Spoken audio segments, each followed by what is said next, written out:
नमस्कार, आरपी किचनमध्ये आपलं स्वागत आहे। तर मी आज पालक पुरी बनवणार आहे। यासाठी इथं पालक धुवून घेतलेली आहे। तर एकदम बारीक कट करून घ्यायचे।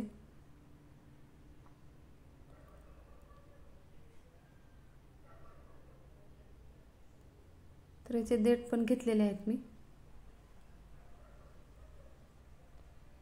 मिक्सरच्या भांड्यामध्ये टाकून घ्यायचे।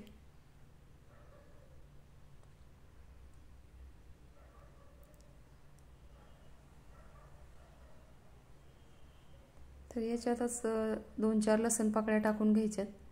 चवीनुसार मीठ टाकायचे। अर्धा चमचा ओवा टाकायचा आहे। 2 मिरच्या घेतलेल्या आहेत मी, बारीक कट करून टाकायच्यात।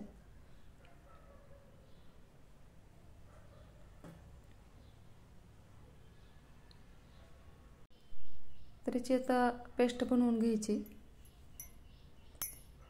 थोडीशी कोथिंबीर पण टाकून घ्यायची याच्यामध्ये। कोथिंबीरीमुळे छान अशी चव लागते पुरीला। तर मी आता याची बारीक पेस्ट बनवून घेणार आहे। इथं मी गव्हाचं पीठ घेतलेलं 1 कप भरून।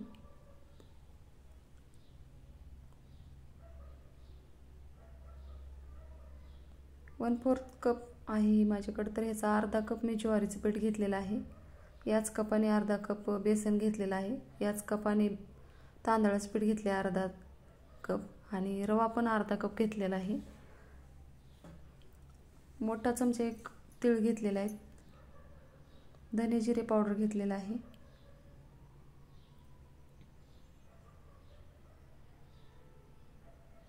दोन मोठे चमचे तेल गरम करून टाकायचं याच्यामध्ये।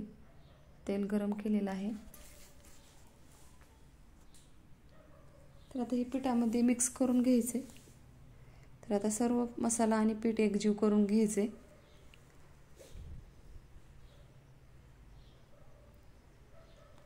वाटलेली पेस्ट ह्याच्या, तर ही पेस्ट आता या पिठामध्ये टाकायची।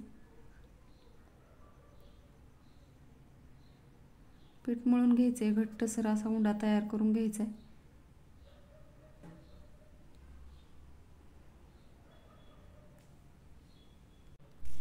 तर पीठ घट मळल्यामुळे एकदम चवदार अशी पुरी तयार होते आणि लाटता पण येते।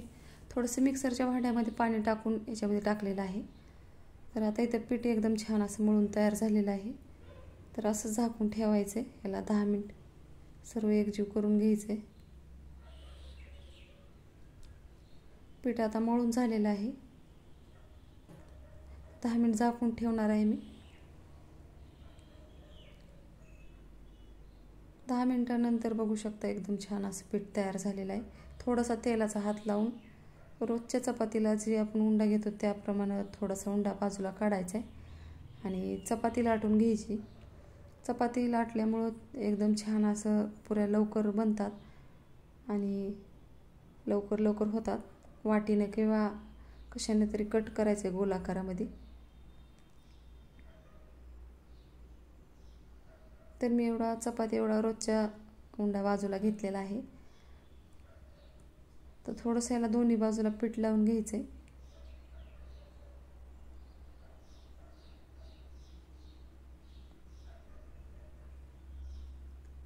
आता याला लाटून घ्यायचे।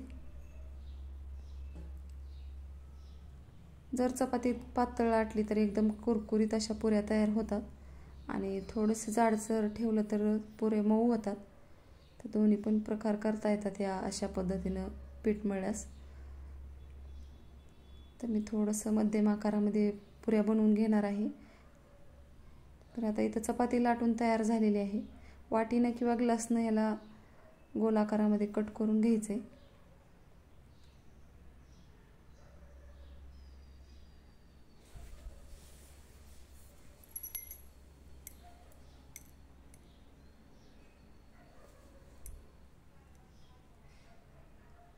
तर अशा पद्धतीने मी पुऱ्या तयार करून घेतलेल्या आहेत, बघू शकता। तर अशाच पद्धतीने मी सर्व पुऱ्या तयार करून घेणार आहे। तेल गरम करण्यासाठी कढईमध्ये टाकायचे। तर इथं आता तेल गरम झालेलं आहे। जेवढ्या पुऱ्या तळता येतील तेवढ्या टाकून तळून घ्यायच्यात।